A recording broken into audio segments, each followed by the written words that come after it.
बूढ़ी गाय का दुख। यह कहानी एक बूढ़ी गाय की है जिसने अपना पूरा जीवन एक किसान के घर में सेवा करते हुए बिता दिया।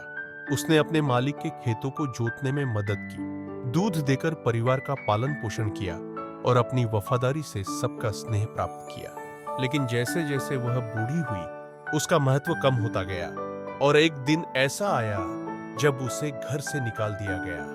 चलिए शुरू करते हैं। ग्राम नंदगांव में एक गरीब किसान रामलाल रहता था। उसके पास अधिक संपत्ति तो नहीं थी, लेकिन उसके पास एक गाय थी जिसका नाम गौरी था।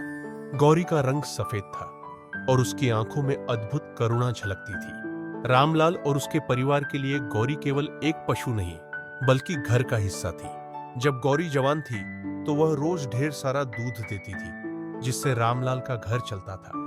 गांव में उसकी दूध की बड़ी मांग थी और उसकी कमाई से घर के खर्च निकल जाते थे। गौरी भी अपने मालिक से अत्यंत प्रेम करती थी। जब भी रामलाल थका मांदा घर लौटता, गौरी उसे स्नेह से चाटकर अपना प्रेम प्रकट करती।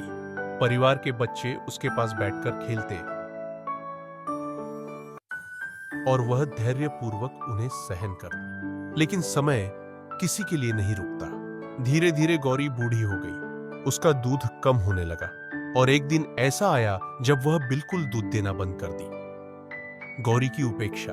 जिस दिन से गौरी ने दूध देना बंद किया, रामलाल और उसके परिवार का व्यवहार बदलने लगा।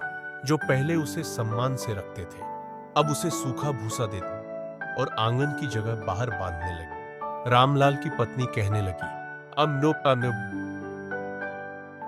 अब यह किसी काम की नहीं रही, इसे घर से निकाल देना चाहिए। रामलाल भी सोचने लगा कि उसे खिलाने का अब कोई फायदा नहीं। एक दिन उसने अपने बेटे से कहा, शाम का वारी में गौरी को जंगल छोड़ाओ, वहां यह खुद अपना पेट भर लेगी। साये बेटे ने आज्ञा मानी और उसे गांव के बाहर छोड़ाया। गौरी अपने मालिक को जाते हुए देखती रही, लेकिन जब वह उसके पीछे आई तो बेटे ने डंडे से मारकर भगा दिया। उसकी आंखों में आंसू आ गए। गौरी को समझ में नहीं आ रहा था कि उसके साथ ऐसा क्यों किया जा रहा है। वह तो अपना पूरा जीवन इस परिवार की सेवा में लगा चुकी थी, फिर आज उसे इस तरह अकेला क्यों छोड़ दिया गया। जंगल में संघर्ष। गौरी अब अकेली थी। जंगल में उसे भूख और ठंड सताने लगी। पहले कुछ घास मिली, लेकिन धीरे धीरे वह कमजोर होने लगी। रात को जंगली जानवरों का डर रहता। एक दिन चलते चलते वह गिर पड़ी। तभी कुछ जंगली कुत्ते उसे घेरने लगे। वह भागना चाहती थी, लेकिन उसमें ताकत नहीं बची थी। एक दिन वह भूख से इतनी कमजोर हो गई कि चलते चलते गिर पड़ी। उसी समय कुछ जंगली कुत्तों ने उसे घेर लिया। वह डर के मारे कांपने लगी। वह भागना चाहती थी, लेकिन उसकी टांगों में अब उतनी ताकत नहीं थी। संत की दया। तभी गांव के एक साधु महाराज वहां से गुजरे।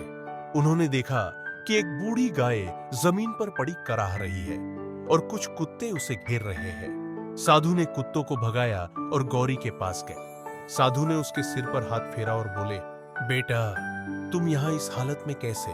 गौरी की आंखों से आंसू बहने लगे, मानो वह अपनी पूरी व्यथा कह रही हो। साधु ने उसे पानी पिलाया और पास के खेत से हरी घास लाकर खिलाई। गौरी अब थोड़ा संभल गई। साधु उसे अपने आश्रम ले गए और वहां उसकी देखभाल करने लगे। अब गौरी को आश्रम में नया घर मिल गया था। वहां उसे स्नेह और सम्मान मिला, जो वह अपने पुराने घर में खो चुकी थी। आप गांव वालों को सीख। कुछ दिनों बाद गांव में एक बड़ी महामारी फैली। लोग बीमार पड़ने लगे और गांव में हाहाकार मच गया। तब गांव के कुछ लोग साधु महाराज के पास मदद मांगने पहुंचे। साधु ने कहा, तुम लोगों ने अपनी सेवा करने वाली बूढ़ी गाय को त्याग दिया। यह तुम्हारे ही पापों का फल है। अगर तुम सच्चे मन से गौरी से क्षमा मांगोगे और प्रायश्चित करोगे तो यह संकट दूर हो सकता है। गांव के लोग शर्मिंदा हो गए। वे गौरी के पास आए और उससे क्षमा मांगी। रामलाल भी फूट फूट कर रोने लगा और बोला, गौरी, मैंने बहुत बड़ा अपराध किया। मैंने अपने स्वार्थ में तुझे त्याग दिया। कृपया मुझे माफ कर दे। गौरी ने अपने मालिक को देखा और उसकी आंखों में फिर वही पुरानी ममता थी। वह आगे बढ़ी और रामलाल का हाथ चाटने लगी, मानो कह रही हो, मैंने तुम्हें माफ किया। गौरी का यह दर्द केवल उसकी कहानी नहीं, बल्कि उन सभी का है जिन्हें स्वार्थ के कारण बुढ़ापे में त्याग दिया जाता है। हमें इससे सीख लेकर सभी जीवों के प्रति दया और प्रेम रखना चाहिए। ऐसी और मजेदार कहानियां सुनने के लिए हमारे चैनल मिनी स्टोरी टेलर को अभी सब्सक्राइब करें।